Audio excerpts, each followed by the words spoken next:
Tamu saya sekarang adalah Febrian Agung Budi Prastyo. Iya. Umur berapa, Febrian? Umur sekarang 27 tahun. Di sini disebutkan Anda direktur utama sebuah perusahaan, kemudian komisaris di 9 perusahaan. Alhamdulillah. Luar biasa, padahal umur 27 tahun. Iya. Bagaimana bisnis yang dijalanin oleh Febrian? Ikuti liputannya berikut ini.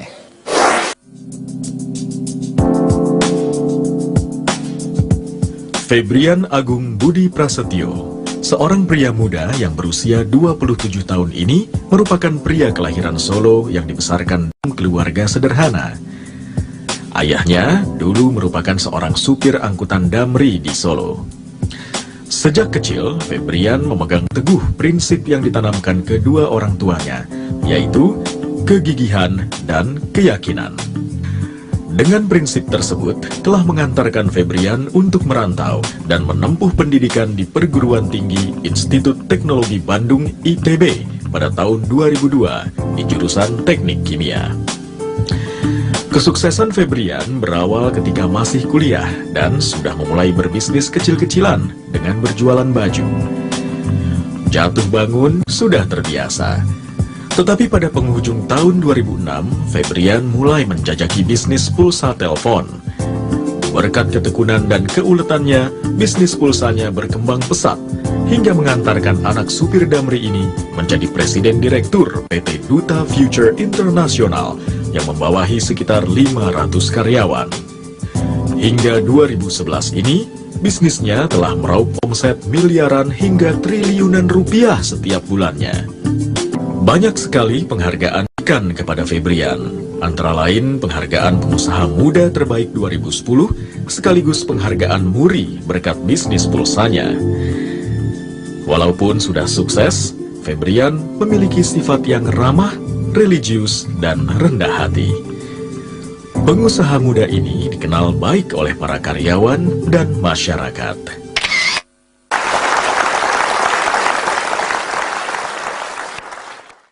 Tidak semua orang, terutama dalam usia muda, bisa sukses dalam berbisnis ya. Lalu apa yang membuat Febrian itu bisa sukses? Kalau saya bilang di sini yang jadi kunci itu adalah dreams, Pak.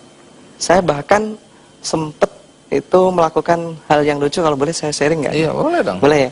Jadi kalau kata beberapa buku yang saya baca, ada Berpikir dan Berjiwa Besar dan lain sebagainya, itu dia dikatakan bahwa saya kalau kita mau achieve sesuatu, kita harus benar bisa meyakini bahkan sampai merasakan. Nah, waktu itu tahun 2006 ya, saya belum punya apa-apa, motor 1 Mio juga nyicil, sampai mencicil. Nah, saya pengen banget ngerasain kalau punya duit 10 miliar tuh rasanya gimana gitu.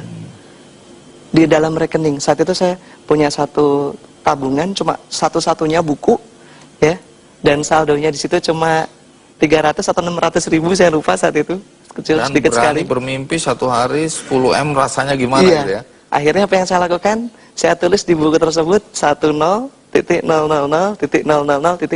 pakai bolpen. Padahal kosong itu ya. Akhirnya kalau di teller, wah, diketawain sama tellernya. Ini maksudnya apa ini? Terus? Ya, saya bilang ini adik saya apa ngerjain saya gitu. Padahal mimpi ya. Iya.